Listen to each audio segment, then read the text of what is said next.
Hoy vamos a hablar de un tema que es muy importante para la realización con éxito de una subasta. Se trata del catálogo de la subasta.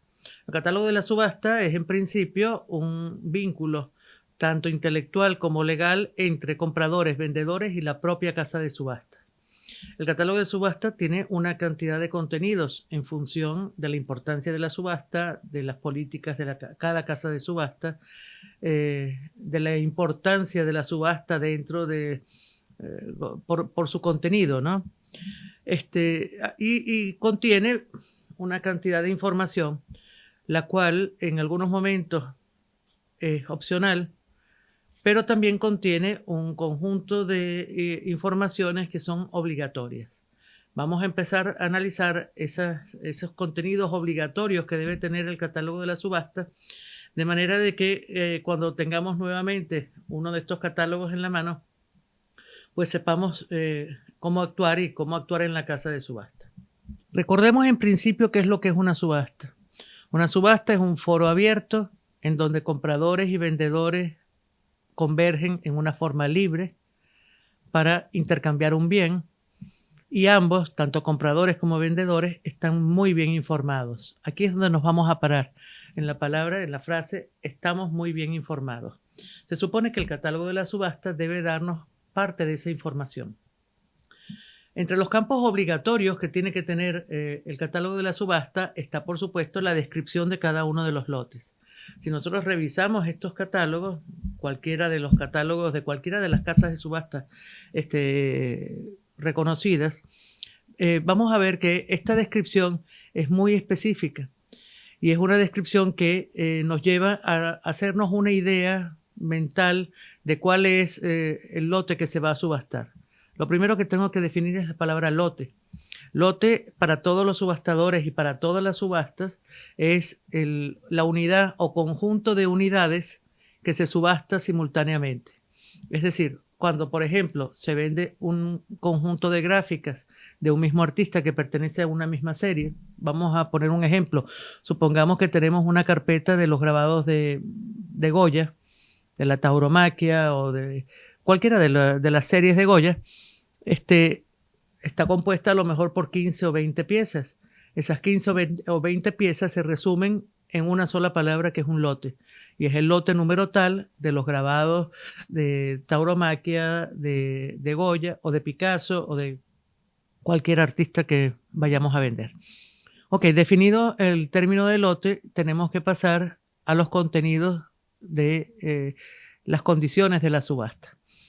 Además de la descripción de los lotes en una parte inicial, es imprescindible que estén impresas las condiciones de la subasta. Y las condiciones de la subasta deben estar impresas porque es un contrato tácito que se establece entre compradores y vendedores en el mismo acto de la subasta.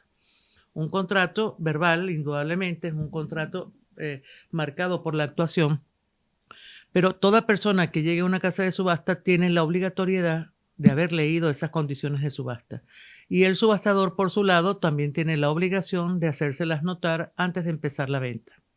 Es normal y es común que cuando empecemos en una subasta, el subastador siempre diga, recuerden de leer las condiciones de la subasta, especialmente los artículos tales y tales y tales y tales que especifican las reglas del juego. Ahora vamos a analizar un poco cuáles son esos artículos y cómo debe leerse esos artículos para estar uno preparado suficientemente antes de empezar la puja. Ok, vamos a analizar entonces las condiciones de una subasta. ¿Cuáles son los puntos importantes que tenemos que tener en consideración y conocer muy bien antes de levantar la mano y hacer una puja? Lo primero que debemos saber es que el subastador decide cuándo se vende un lote. Significa, aun cuando en las condiciones de la subasta se diga a la cuenta de 3, el lote será subastado al mejor postor en la sala, el subastador siempre tiene la potestad de poder volver a colocar un lote en subasta y de decidir en qué momento da por vendido el lote. Esto se da porque la subasta tiene muchos mundos internos y porque el subastador normalmente conoce quiénes son las personas que están comprando. A veces la garantía que puede dar una persona que a lo mejor pues no tiene ya un histórico con la casa de subasta, pues hace crear una duda en el subastador y él tiene la potestad de otorgar o no el lote si lo considera. Normalmente se puja hasta la cuenta de 3 y a la cuenta de 3 el mayor pujador es el que se lleva el lote. Esto en las subastas en vivo. Nosotros después analizaremos cuáles son las diferencias con las subastas en línea, pero en principio la mayor parte de las condiciones de la subasta se aplican a ambas subastas, ¿no? El segundo punto que tenemos que hablar, y es muy importante que lo tengamos muy claro siempre, es que todos los lotes se venden en el estado en que se encuentran. Es decir, esta es una de las normas fundamentales de la subasta, por cuanto las casas de subastas no tenemos la posibilidad, ni es económicamente viable, que pongamos cada obra en el perfecto estado de conservación en que debería estar para proceder a la venta, por ejemplo, como cuando hacemos una exhibición en una galería. Pensemos y recordemos que la subasta es una venta en volumen y es una venta muy rápida y es una venta en la que se consiguen mejores oportunidades, pero también tiene algunas limitaciones, ¿no? Por lo tanto, todos los subastadores vendemos las obras en el estado en que se encuentran. ¿Qué debe hacer un comprador? Bueno, pues sencillamente visitar la subasta antes, porque de esa manera es posible ver el estado de conservación, analizar un poco más profundamente la procedencia de las piezas, averiguar sobre su certificación si hubiera lugar. Quiero también pararme después en este punto para aclarar algunos puntos que son importantes alrededor del tema de la autenticación. Ver cómo está el marco de la pieza, si el marco forma parte integral de la obra o no, si es necesario mantenerlo y está en buenas condiciones o si es preferible removerlo en el momento en que ya se nos sea adjudicado. En fin, la revisión propia del material de la obra. Otro punto importante en las condiciones es las responsabilidades en cuanto a los objetos o las obras que se venden. Normalmente se firman dos contratos, un contrato con el consignatario, es decir, con el propietario de la obra, y otro contrato con el vendedor, con el comprador, perdón, que es el que compra en la subasta. Hay algunas casas de subastas que incluyen esas dos condiciones en su mismo catálogo. Eso es optativo. Algunos mantenemos las condiciones con unos y otros en una forma independiente. Pero sea cual sea el caso, hay siempre un párrafo que dice que la responsabilidad de la autenticidad y de la procedencia de cada lote es responsabilidad del consignatario. Esto es muy importante saberlo porque en las casas de subasta no podemos responsabilizarnos por la historia de las piezas. Nosotros de buena fe actuamos con cada una de las personas que nos consigna una obra, pero ellos tienen que firmarnos en el momento en que nos consignan un testimonio en el que dicen que la obra es de su propiedad, que tienen conocimiento de que la obra es de ese autor, en fin, todas estos valores, digamos, o estas definiciones que nos ayudan en el momento de la venta para poder nosotros como subastadores garantizarle a los compradores la autenticidad y la procedencia de las obras. En relación a la autenticidad de las piezas, aquí hay muchas políticas y cada casa de subasta tiene las suyas, pero hay un comportamiento más o menos recurrente en el mercado en el que pues prácticamente todos entramos. Cuando se habla de mercados, tenemos que empezar por distinguir lo que es un mercado primario y un mercado secundario. Un mercado primario es cuando la obra es proveída directamente por el artista o por la galería que lo representa. En este caso, pues la autoría no tiene ninguna duda, viene de la galería que puede certificar si es quien lleva en exclusividad la obra del artista y la ha recibido directamente de manos del artista, es posible que la galería pueda certificar la obra. Pero también normalmente lo certifica el artista. Por lo tanto, no tenemos ningún problema con la autoría. Cuando entramos en el mercado secundario, pues la cosa se va complicando un poco más porque en el mercado secundario puede haber una segunda, tercera, cuarta, quinta e infinita cantidad de transmisiones que de alguna manera pues hacen que sea más difícil encontrar el rastro del origen de la pieza desde el momento en que salió del taller del artista hasta el momento en que es vendida en el acto de subasta. En este sentido, pues hay un conjunto de personas que se han dedicado a lo largo del tiempo a estudiar la obra de los más importantes artistas de todo el mundo. Pero el punto está en que el gran grueso de las obras de arte pues no tienen un especialista, porque, bueno, porque a lo mejor no es requerido, porque no se ha dado el caso, porque pertenecen a un mercado local y los mercados locales son indudablemente mucho menores que los mercados internacionales y pues no se requiere. Vamos a poner ejemplos. Y dentro del arte venezolano, que es uno de los que, como saben, pues manejo con mayor holgura. Nosotros podemos encontrar certificadores para obras de los grandes artistas venezolanos. Para Reverón hay un organismo que certifica. Para Soto hay un organismo que certifica y para Cruz Diez también hay un organismo que certifica. Pero para las grandes escuelas, es decir, para todo lo que es el impresionismo o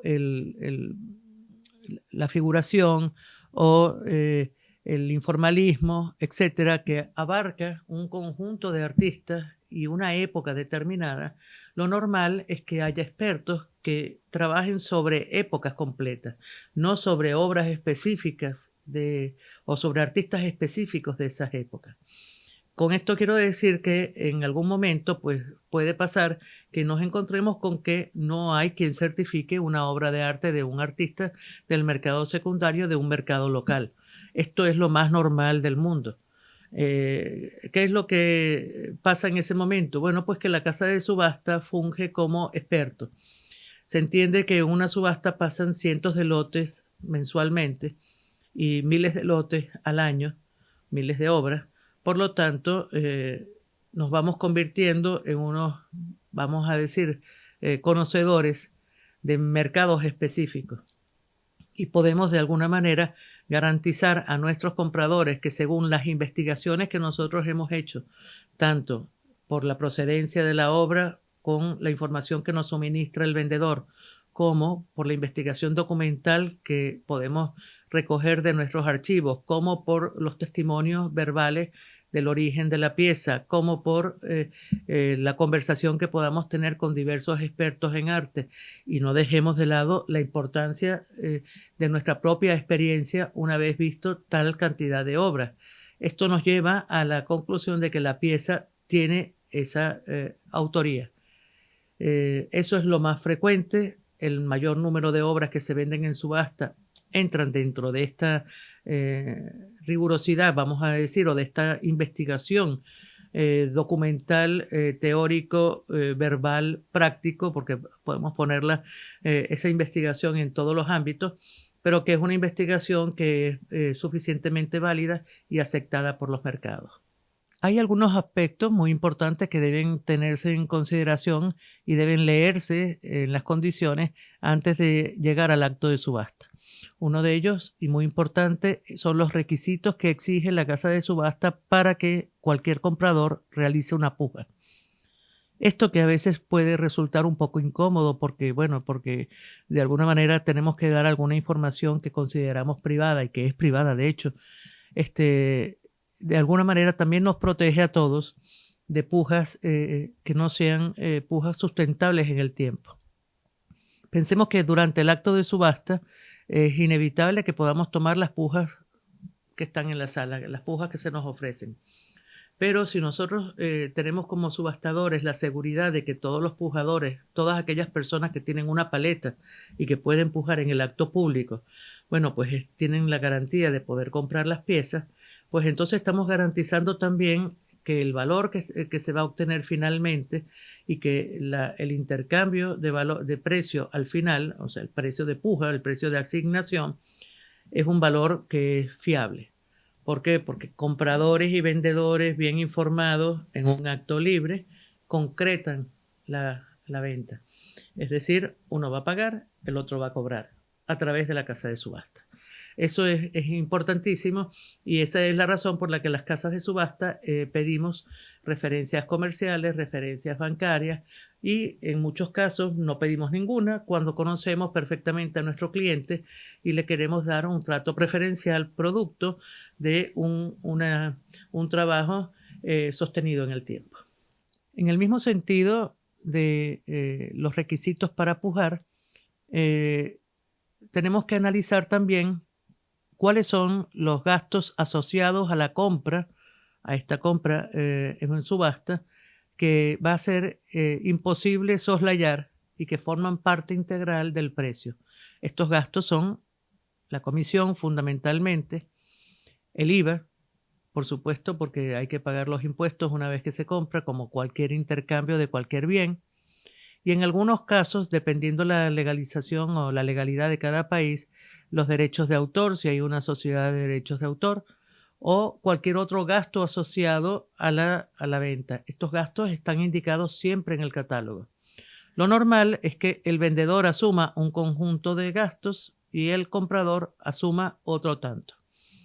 Lo normal también es que las obras se entregan en el sitio donde fue subastado. Por lo tanto, cualquier gasto adicional o cualquier gasto en que se incurra, tales como embalaje, traslado de obras, envíos de obra, gastos aduanales, etcétera, si la obra va a salir del territorio en donde fue subastado, bueno, esos son gastos que hay que contemplar en el precio de la obra y que hay que averiguar antes de pujar.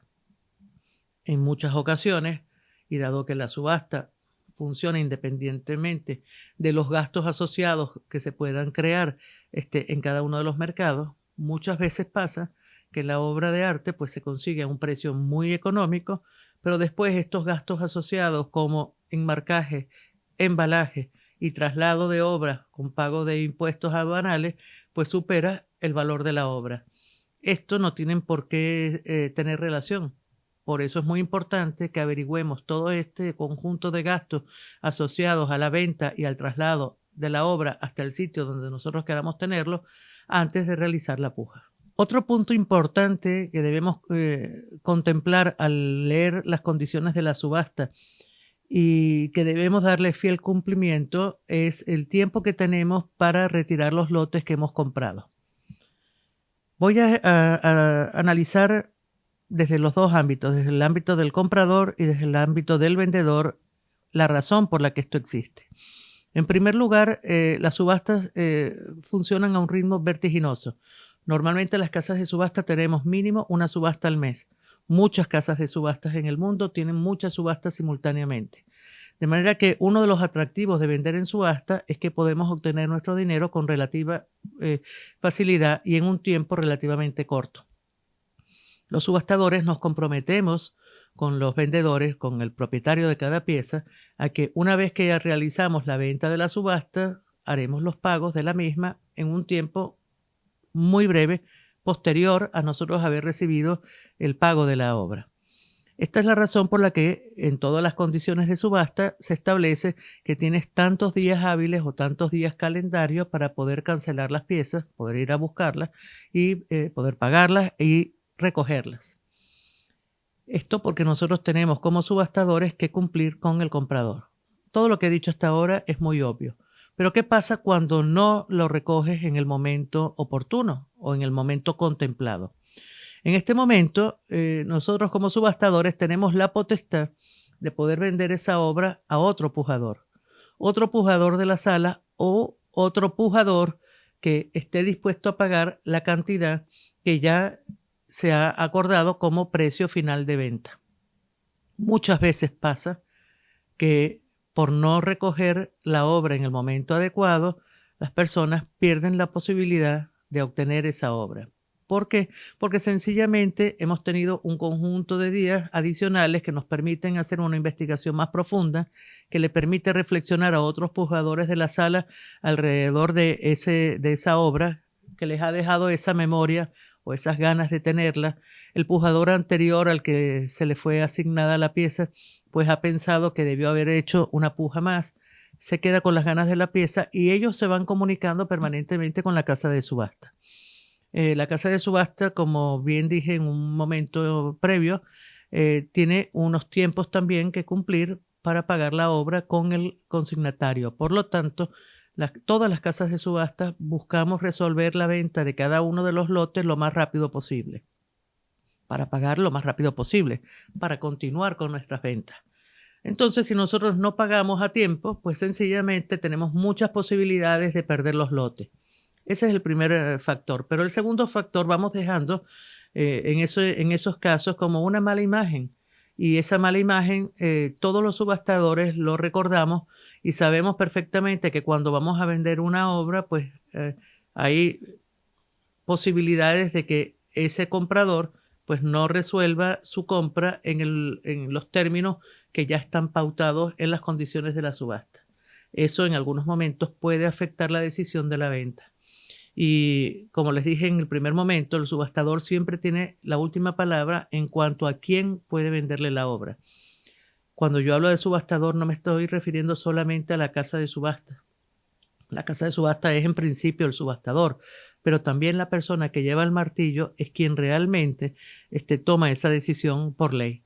Porque no olviden que esto es un contrato entre las personas que están en la sala y la casa de subasta representada en ese momento por el martillo, por el subastador. Hay un aspecto muy importante en todos los catálogos de subasta y es la terminología para referirse a los lotes y a su descripción. En primer lugar, se definen el papel y el rol que juega cada uno de nosotros, es decir, quién es el consignatario, quién es el comprador, quién es la casa de subasta y cuál es la responsabilidad que cada uno de nosotros tiene dentro del acto. También quién es el martillo, ¿ok? Y las decisiones que pueda tomar el martillo. Pero justamente a continuación, siempre viene un conjunto de definiciones en función de los mercados. Esas definiciones están referidas directamente a la descripción de los lotes. Por eso vemos nosotros con alguna frecuencia en algunos mercados, sobre todo cuando vendemos obras antiguas, en las que no podemos nosotros garantizar, ni nadie puede garantizar que pertenezca exclusivamente a la mano de un artista, cuando vemos aquellos términos como atribuido a, o de la escuela de, o en el entorno de, o en el círculo de tal artista. Cada una de esas definiciones es muy importante tenerla muy clara, porque cada una de esas definiciones marca un valor diferente en la obra.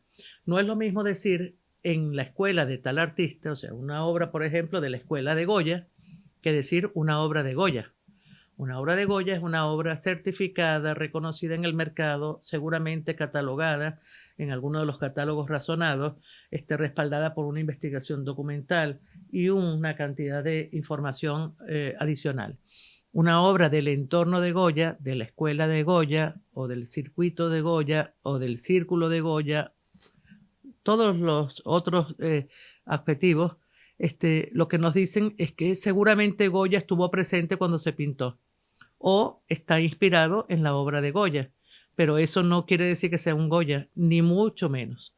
Por lo tanto, la diferencia de valor entre un Goya real y uno de cualquiera de las otras denominaciones es prácticamente el cielo y la tierra. Es muy importante entonces que nosotros dominemos ese tipo de terminología cuando analicemos las piezas y cuando tomemos la decisión de la compra.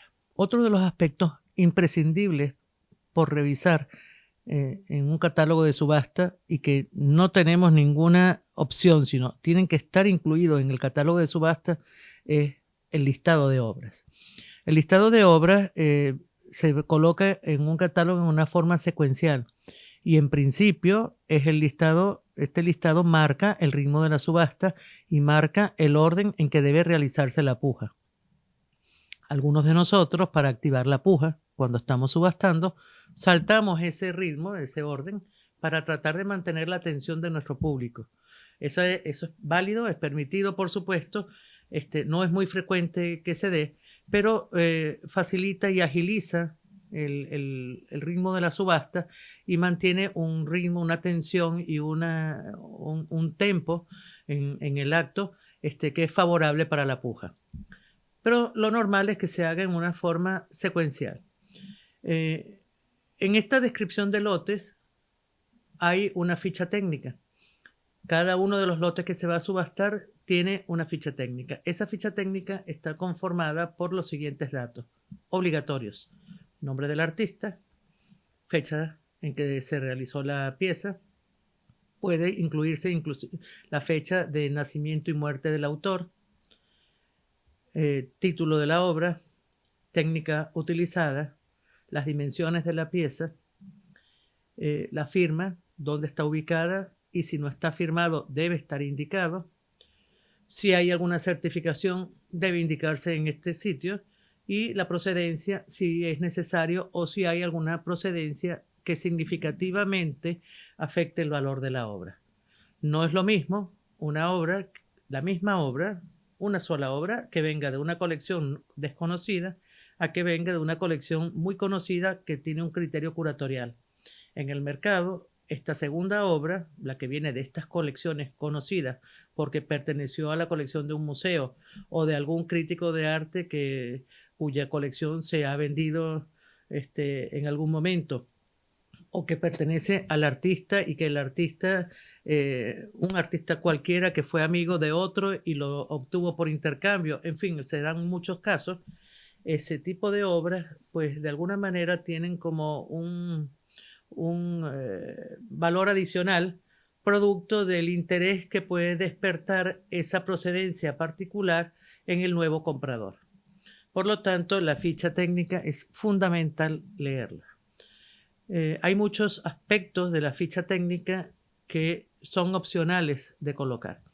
Vamos a hablar entonces ahora de los factores opcionales que pueden estar incluidos en un catálogo de subasta. Una vez analizada la información obligatoria que debe contener cada catálogo de subasta, pues vamos a hablar un poco de la información supletoria o opcional que en muchas oportunidades colocamos en nuestros catálogos. En la medida que la subasta es más importante o los lotes que vamos a subastar son más importantes dentro de cada subasta, la información que colocamos como en cada uno de esos lotes tiende a ser mayor. Normalmente incluimos la siguiente información. ¿Cuáles son las exposiciones en donde ha estado representada la pieza? Si es una pieza muy importante. ¿Cuál es el origen de la pieza? Si pertenece o perteneció a una colección relativamente importante o significativamente importante y conocida que contribuya al valor de la obra. Si viene de la colección particular de algún museo o de algún artista. Esto también es un factor que nos contribuye al valor. El número de exposiciones en la que ha estado. Fichas especiales y estudio especial de la obra. Esto porque hay obras que son significativamente diferentes a otras del mismo artista, porque hayan participado en una exposición importante, porque refleje una época muy particular del artista por su singularidad, por la escasez del periodo o de ese periodo dentro de la obra general del artista y muchos otros factores. En ese caso, pues es importante hacer un estudio especial de estas obras. También en las subastas importantes de arte contemporáneo y de arte impresionista en el mundo, cuando ya se presentan las piezas de Renoir, de Degas o de los grandes artistas, los grandes Picasso, este tipo de obras, es muy importante que tengan una descripción específica porque, claro, también el nivel de precios en el que se está colocando pues debe justificarse con un estudio de la obra. Una vez analizado esto, que también forma parte de la ficha del artista, hay en cada catálogo otro conjunto de informaciones y toda la información que se coloque en un catálogo de subasta, créanme, es importante leerla, porque toda esa información está puesta porque contribuye al valor y contribuye a establecer un criterio de valor por cada uno de los compradores. Por ejemplo, cuando vamos a un mercado en el que no se conoce nuestra oferta, por ejemplo, una subasta de arte latinoamericano en un entorno europeo. Es normal que en cada catálogo haya una pequeña ficha biográfica de cada artista. Esto para ubicar a las personas del sitio, digamos, a las personas del mercado, de ese mercado internacional, sobre quién es el artista, sus exposiciones importantes, su valor dentro del mercado, su importancia dentro del contexto de la propia subasta. esa información es interesante leerla, sobre todo de aquellos lotes que nosotros queremos comprar o aquellos que nos llaman la atención en un primer momento y estamos esperando a verlos en vivo, pues para verificar nuestra decisión de compra.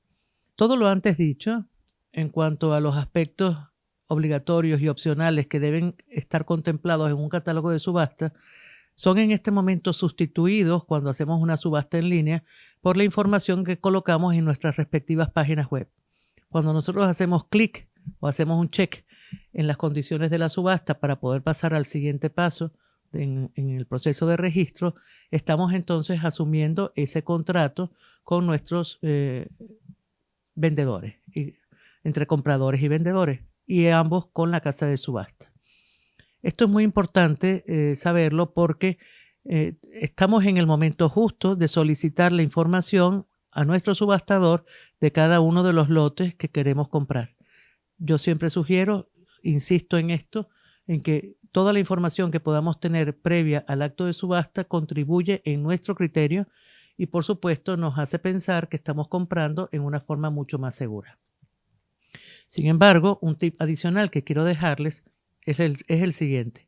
Nosotros como subastadores, todas las casas de subastas, hacemos un esfuerzo muy grande para poder documentar adecuadamente cada uno de los lotes que vamos a subastar.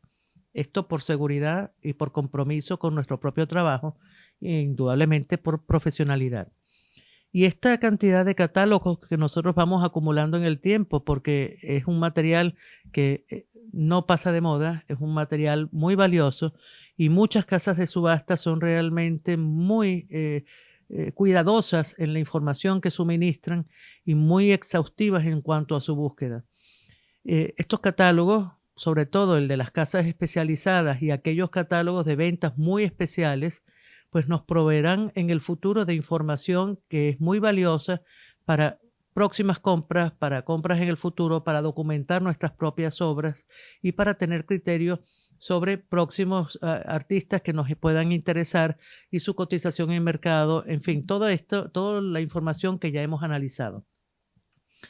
Muchos libros de arte y muchos catálogos razonados no tienen la información tan exhaustiva que tienen muchos catálogos de subasta. Por lo tanto, cuando vayan a una librería de viejos o compren libros de segunda mano, no dejen de revisar los catálogos porque muchas veces les van a suministrar información valiosa. Sobre todo cuando compramos aquellas piezas que son ediciones, son múltiples, obra gráfica, fotografía, es decir, obra reproducible, obra en la que hay más de un ejemplar, porque seguramente esa obra que ustedes tienen en su colección y de la cual no tienen aún total documentación, pueden alimentarse con la información que provean estos catálogos de subastas antiguas. Dicho todo esto, sepamos entonces que el catálogo de la subasta es imprescindible leerlo, es un contrato abierto, es un contrato tácito entre compradores y vendedores y además es una fuente de información y de conocimiento que debemos conservar en nuestras colecciones.